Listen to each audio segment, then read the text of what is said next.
Yes, it is my last book because I've decided that I'll go on to video production now, my second career in travel, and I've got a lot of favourite places to show you on that. But yeah, this is my book, and to me it's very important because it's called The Dodgy Prostate, and it's all about my diagnosis, treatment, and long waiting periods in between scans and biopsies. And so yeah, it's no joking matter, but the treatment is the important part of it. The modern treatment really is special.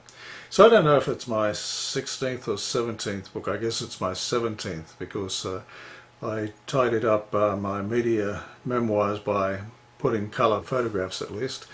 And that's now out there as both Kindle and paperback. The photographs which are in colour are now in colour in the book. So this is my 17th book, and it's my last.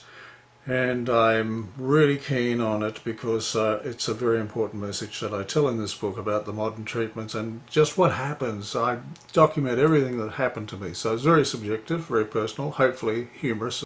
And my son Dylan's very talented. He's a real sketch artist, apart from all the work he does in digital programming and so forth, and all the things which I spin my head around trying to understand. But he does these great sketches. So I asked him would he do it, and when he was able to fit in the time, he's done it now. And it looks good.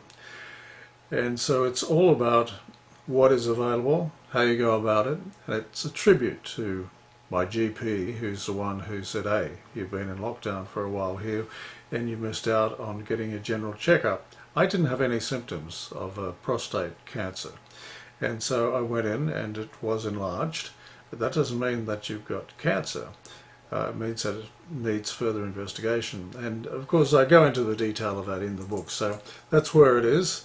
And I've called on all of my family because they've all been so supportive. Dylan was there all the way through whenever I needed to go to a different hospital. I've been to a few and have a different scan or whatever.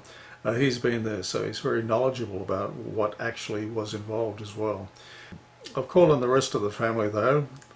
While I was waiting, my older brother had died of cancer, B-cell cancer, in Queensland, and he wanted to have his ashes floating down the Thompson River in Longreach because he was a gun shearer up there. So I asked my eldest son, Jim, if it was possible to get his U-Butte specially customised Nissan vehicle and take me up there. Well, it's a 13-hour road trip, and so I had a full support team in my eldest daughter, who lives up in Queensland also, and my youngest daughter is Jess, and she's here. She helped me also during my radiation period, and she came up as support up there too. I went up with Jim, and I just can't speak highly enough of my family. The many children that I do have been so wonderful to me. So therefore I'm making the point that some people really were aghast that this was the end when I was diagnosed with the cancer, the prostate cancer.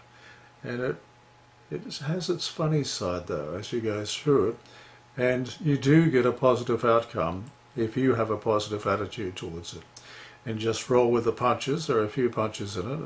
It's not all beer and skittles, but it's important because blokes ignore it.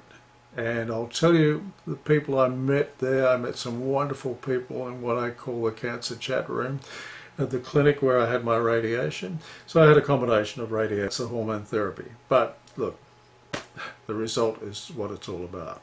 And so it's in this book, and it tells you what it was like to go through that. And so I've written it from go to woe, from diagnosis right through to where I am now, and looking down a positive outcome. So that's where it is. It's on Kindle, Amazon of course, and of course also in paperback. So it's amazon.com.au because my principal marketplace for Australian readers is right here in Australia.